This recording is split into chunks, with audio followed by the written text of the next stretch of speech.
Na mtazamaji, tukisema kwamba yashapita alafu tuache, tutajifunza na tutajipanga, lakini yakishafika alafu tuzidi kuyazungumzia, tunajifunza zaidi. Na ndio maana tumesema kwamba hizi chaguzi ndogo tutachukua muda tuweze kuzijadili mara kwa mara ili tuweze kuangalia ni mambo gani ambayo tumeweza kuyasoma mazuri na ni masuala gani ambayo hatujayasoma mazuri, kuanzia kwa mpiga kura, kwenda kwa wagombeaji, kwenda kwa tume yenyewe husika ya uchaguzi, hadi kwa maafisa wa usalama. Itakuwa ni bora zaidi tukipata mafunzo, kwa sababu tunakoelekea ili mambo yakawe shwari zaidi, tukijua historia yetu katika chaguzi kuu huwa ni ya heka heka na mshike.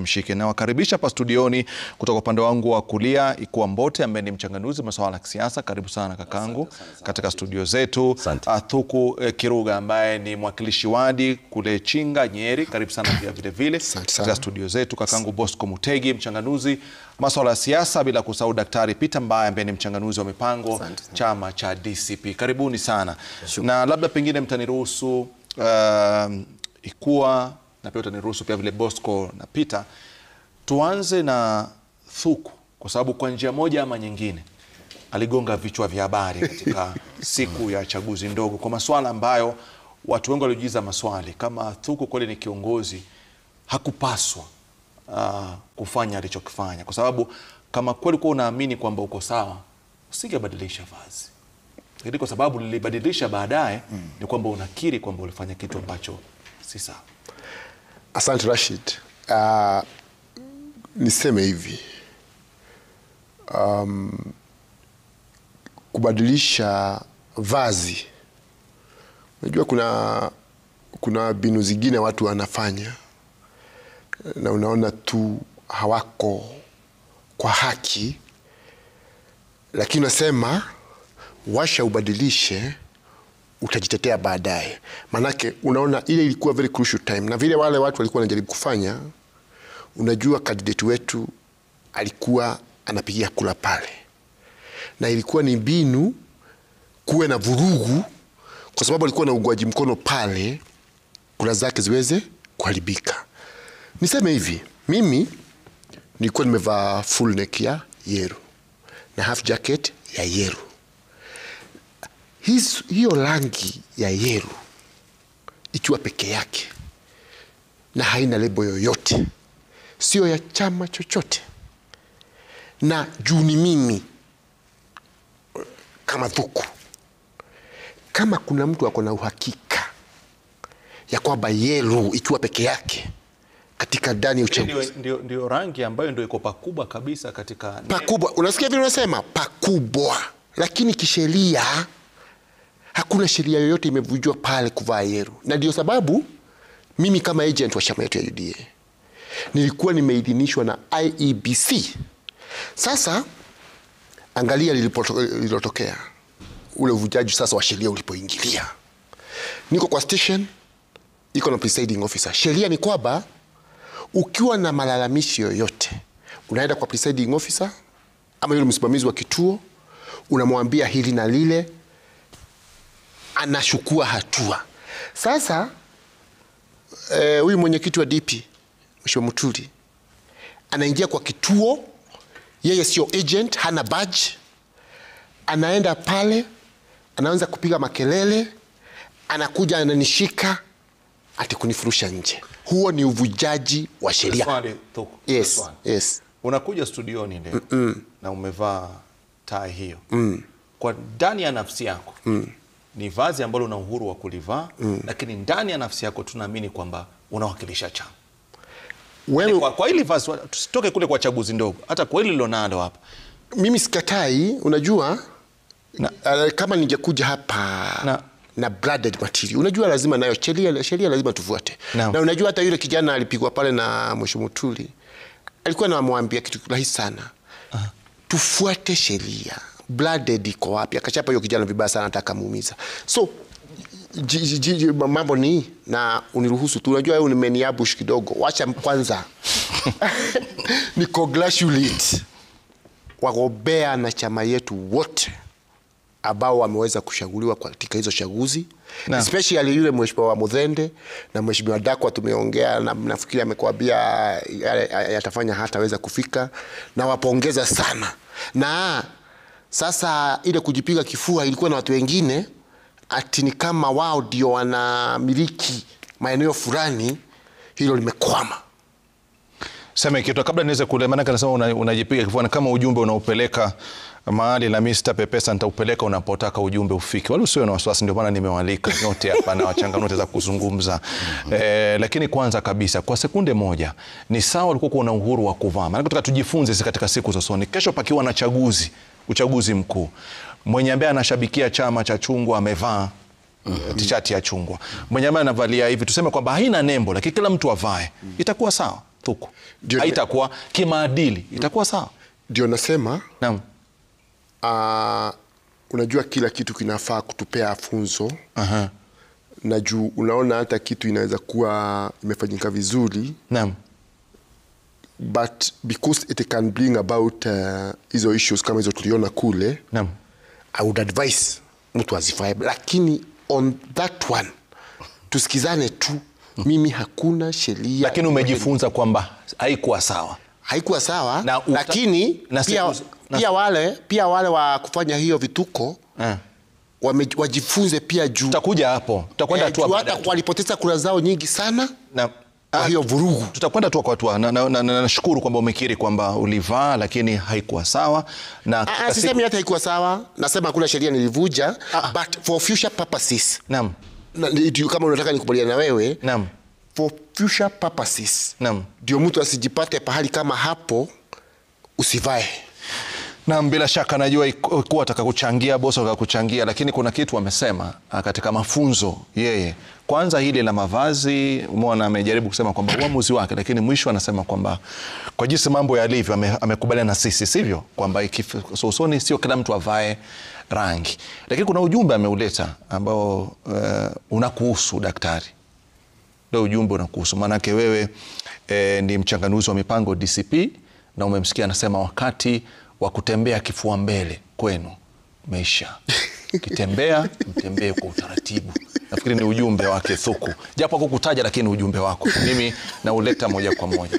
Asante sana Rashid na wenzangu hapa kwa studio. Kwanza niseme kwa kifupi sana ya kwamba leo ni siku ya kimataifa ya ukimwi. Mimi ningependa niombe ya kwamba hiyo age ambayo inakuwa affected ni ile adolescents, young people kuanzia miaka 25. Vile wako active kwa TikTok. Wacha let us normalize talking about ukimwi, HIV AIDS. Ndio ikuwe normal na watu wajikinge. Once you make something a taboo, haidiscussiwi. So hiyo tu ndio ujumbe yangu in a nutshell, just to commemorate this day kama kiongozi. Ya pili niseme, ningependa sana congratulate wale ambao wameshinda. DCP tulikuwa tumesimamisha viti 5. Kwa hiyo 5 tumeshinda 3. Ile ya Kariobangi, ile ya Narok Town na Kisa East. Na pia we came a very strong second kwa Polko Ward na pia Magarini. Pia niweze pia kushabikia wale ambao walikuwa kwa United Opposition. Kuanzia pale Chwele, Bungoma, kuanzia pia pale vituo 3, ward 3 katika Nyamira, na pia pale Mumbuni. Na pia wengi sana, out of 17 viti za MCA tuweza kupata 7. Na kuingia hatu kwa Sabura tukusimamisha, Turukana, Nandi, Elgeyo Marakwet, zile ambazo tuliweza kusimamisha. Kwa hivyo wote niwapatie hongera. Alafu niseme ya kwamba mkienda kwa uchaguzi ambao iko neutral, ile ambao mnaenda kushindana, kweli wageni walikuwa wengi, si tulikuwa tumeenda pale kama United Opposition kusaidia DP, na wengine walikuwa wamechukua from all over. Si tulikuwa tunaenda tupatie watu ya mbele North uhuru wa ku-exercise, yani kwenda kupiga kura tukiwaangalia. Lakini shida iliingia hivi. Why tunasema hiyo hakuko uchaguzi? Unajua kuna tofauti ya kuibiwa uchaguzi na kunyang'anywa cha nguvu, violence with robbery. Hivyo ndio ilitendeka. Ya kwamba one, tuongee kidogo tu. Saa hizi ile malalamisho ambayo tunafanya. Ya kwanza, ya kwamba tulienda vizuri sana. Si tulikuwa tumeenda kuwalai watu endeni mpige kura. Lakini tukienda mwisho, a lot of voter bribery. Kura moja mtu alikuwa anasema, mtu mzima tu, mtu 34 years kama wewe unasema sijui kupiga kura. Ndio agent wa ndani aone hujui, 5,000 ukitoka nje unapatiwa. Number 1, number 2. Madai ambayo tuko saizi tuko na kikosi ya mawakili 15 putting together the evidence. Tunangojea leo Chief Justice aidhinishe. Sheria inasema lazima Chief Justice aidhinishe sheria ama ile koti ambayo itasikiza ile makisi petition. So si hatuna mbio. Yote tuko nayo. Tunachunguza, mark my words, tunachunguza madai ya kwamba kuna watu nje ya Mbeere North ambao walikuja na vitambulisho wakapiga kura. Tunafanya uchunguzi. Tunafanya uchunguzi ya kwamba kuna watu walishikwa, wakawekwa mahali, wakauza kitambulisho 10,000. So, combination ya pesa. So, mimi nashindwa aje. Hii ni Mbeere North moja. Over 600 million ilitumiwa. So, in short, hakukuwa na utambarare, lakini ya mwisho ile kali sana. Rashid, waziri mmoja kutoka huko, aliingia kituo, sisi watu wamepiga kula, lafikiria wakafanya hesabu. Tumewaacha na kula kama 1,000. Wakafanya hesabu akasema no, tari nilikuwa ninaendelea, lakini anasema sikiza Rashid, tulikuwa na tari, kila mtu alikuwa na tari yake. Wacha niseme hivi. No, wacha nimalizie. Kidogo Daktari Peter, nitakubaliana na madai unayosema kwamba ya chunguza. Lakini ukisema kwamba kura zinapigwa na tayari unaongoza. Nachanganya kwa sababu unaongozaje? Wacha nipite katikati. Sawa Rashid, mimi nakuelewa. Nakuelewa, wacha tubadilishe. Tutabadilisha na kusema hivi, kila mtu alikuwa na tari set yake. Lakini ujua anayepiga anapigia nani? Nasema tunaongea mambo ya kuhesabu kura sasa. Majioni ikifika, lakini sasa vituo limefungwa Rashid. Hebu nikuelezea vizuri. Vituo limefungwa saa 11. Ukweli vituo vingine mingi zimehesabu tayari. Remember ilikuwa tu ballot moja. Lakini kwa hii moja haikuwa imeanza. Ilikuwa kama saa 1 hivi. Waziri mmoja akaingia. Sikiza kuliendelea.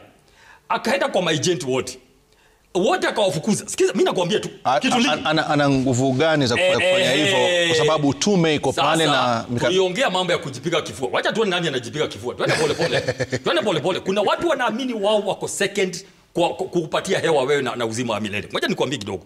So wakavurusha maagents, wakachukua ile kisanduku wakahepa nayo. Mtu mmoja. Mimi nakwambia story bana. Si tunangojea itakuwa vizuri. Rashid, umetafuta wiki mbili. Kana kwa sababu nilikwambia isadi atuongee theory hapa Nairobi. Wacha tuingie ground, tukuje na practicals. So inasema hivi. Wacha sasa niende kwa kujibu swali. Ukanda wa video upo kila kitu niko nazo. Kwa hivyo nasema hivi, ya kwamba sisi tulienda pale kwenye kivu kuambia raia, tafadhali twende upande huu wa upinzani. Mimi nataka niseme from the word go kwa watu wa Mbeere North. Watu wasiwarushie maneno. Watu ya Mbeere, raia hiyo wote ni watu ya one time. Ushurutishi ambao ulikuja siku za mwisho. Mwingi sana. Mimi I want to give watu ya Mbeere North a benefit of doubt. Wacha tuende kutini Rashid. Ukweli utadhihirika mambo mbili. Ya mwisho kabisa ni muhimu Rashid nitazame. Hata leo tuliandikia ABC tuambie who is our opponent. Is it Leonard Jeru ama Leo wa Mutheni? Hata sasa hatujajua. IBC iko na kazi nyingi sana. Kuna swali nitakuuliza kabla tuweze kuendelea, maana nafikiri pia wachanganuzi mna fursa kuona jinsi mambo yalivyo. Kwa sababu hapa tunasema kwamba tutakwenda tutafuta ushahidi, tukusanye yale tulionayo, twende mahakamani. Lakini ukiangalia kwamba madai ambayo mlionayo, mnasema kwamba ni madai mazito, kwamba mliona, mlishuhudia, kwa nafikirisha msingi kwa sasa hivi ni kuhakikisha kwamba yale ambayo mlionayo mnayapeleka, ndio wananchi wajifunze kuliko kule kurushiana maneno, kwa sababu tuliona katika chaguzi zilizopita maneno yanasumbua zaidi sana kuliko ushahidi. Lakini kama wachanganuzi, nafikiri ukiangalia anachokizungumza daktari hapa na anachokizungumza mwakilishi wadi, ni kama huu uchaguzi ulikuwa sana ni ubabe wa nani ndiye ambaye anasikizwa sana. Tuanze tuna hiyo Mbeere kabla tuende maeneo mengine. Nani anasikizwa sana Mlimani? Na ukiangalia alichoashiria Thuku ni kwamba mlima umeongea. Anachosema hapa daktari ni kwamba mlima huko ongea unavyostahili kuongea. Kila mtu hapa anavuta upande wake. Unalichukuliaje hili swala Bosco? Shukran sana Rashid kwa mwaliko wako. Mwanzo nichukulie mahali ndugu yangu alipoachia. Leo ni siku ya kuadhimisha virusi AIDS. Tunasema jana mlitoa taarifa kuwa 15 to 34 age ndio ile population kubwa sana ambayo ina vijana wana virusi ama wamekuwa kiambukizwa virusi very in the near future. Pili, ninataka kutoa kongole kwa viongozi wote ambao waliweza kushinda uchaguzi katika iwe ni mlengo wa serikali ama wote popote pale. La tatu, pia napea kongole IBC kwa kuendesha uchaguzi kwa njia ya amani generally, hata kama kulikuwa na mambo kidogo pale. Kwa kujibu swali lako, kabla hata nilijibu vizuri, nataka kukujibu hivi. Tumeona mambo mawili matatu katika uchaguzi, na jambo alilotaja kuhusu mambo via violence. Violence is violence, iwe ni ya kutoka upande wa serikali, iwe ni upande wa upinzani. Kenya hatuwezi ruhusu violence. Na violence katika uchaguzi tumeona inaletwa na tabia mbaya ya viongozi wetu. kwa sababu labda zile sheria tumeweka kama IEBC, kama serikali ama Kenya katika katiba, zile sheria labda hazifinyi za vile zinavyofaa, kwa sababu ukiona kama pale I think kulikuwa na wale viongozi walipigana upande huu mwingine na wakakweza kupewa tosha faini. Inafaa code of conduct moving into the future iwe unafuatiliwa vizuri sana, ndio watu waweze kuadhibiwa. Nikikujibu swali lako kuhusu uchaguzi, mimi mwanzo nataka niseme mimi ni mkazi mimi natoka Manyata. Kwa hivyo naelewa siasa za Embu kuliko wengine hapa. Lakini hata kama walikuja siku 2-3. Nataka niwaeleze hivi. Siasa za Mbeere zilionekana vizuri kwamba watu wa Mbeere wameamua ni kwamba wana kiu cha maendeleo. Wana kiu cha kufanyiwa kazi. Porojo, matusi na mambo kama yale hawezi yakasaidia mambo ya Mbeere. Mbeere ni a very unique constituency. Nikupe mfano. Watu hao wanasema ilikuwa uchaguzi umeachana na kura kidogo sana, kama let's say 400. Hawana historia ya Mbeere. Mbeere kutoka 1988 hakuna mtu ambaye ameshinda kwa zaidi ya kura 1208. Less than 3000 always. Ruku walishinda na less than 700 votes last year. Wengine kama Saila Sita walishinda na 230 votes wakati wao. So hakuna jambo geni pale katika Mbeere. Na violence ni violence. Iwe inatoka kwa Kiruga Thuka akiwa amevaa nguo la majano. Iwe inatoka kwa Mukonji amepea vijana pesa pale mahali kunaitwa Riando, waseme one time na wa intimidate kina mama. Mwanzo Rashid, kuna very unique kitu imetokea katika uchaguzi. Hakuna kina mama ameshinda huu uchaguzi. Bunge letu tunaumia mambo ya affirmative action. Kweli si kweli? Kwa nini? Sababu ya tabia mbaya za viongozi wetu, vurugu. Mama akiona vurugu pale hawezi kuingia katika ule uchaguzi. So nijibu swali lako kwa kusema ni vizuri tujue Mbeere North ilivyoashiria ni kwamba wanaweza kupewa maporojo, wanaweza pewa maneno, lakini mwishowe wao wanajua wanachokitaka. So ubabe ulionekana kati ya serikali na upinzani. Ni vizuri hao walioshindwa wajue, na sina ubaya na wao. United Opposition, Gachagua ni mtoto wetu kwa katika Mlimani, lakini ni vizuri wajue. Walivyoona serikali ya William Ruto imepata viti vingi, kwanza vya udiwani, viti 13. Na viti vya wajumbe viti 3, viti za Senate. Huo wembe wameona wakinyolewa nao kwa wakati huu. Wasigojea tofauti. 2027 watanyolewa vile vile. Iwe waseme iliibiwa, iwe ikuwe ni pesa. Mwanzo Rigathi Gachagua alija pale akajifunga, akajipika kifua. Watu walitarajia anakuja kufunga kiosk. Alikuja akafungua chake pia. Wale walikuwa pale wanajua.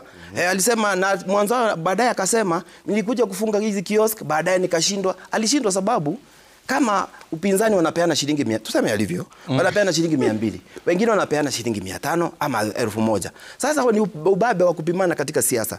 Siasa za Kenya, siasa za Afrika. Bosco, unaongea kitu ambacho manake unasema kwa mbali na kwamba unachanganua, lakini pia unalijua hilo eneo.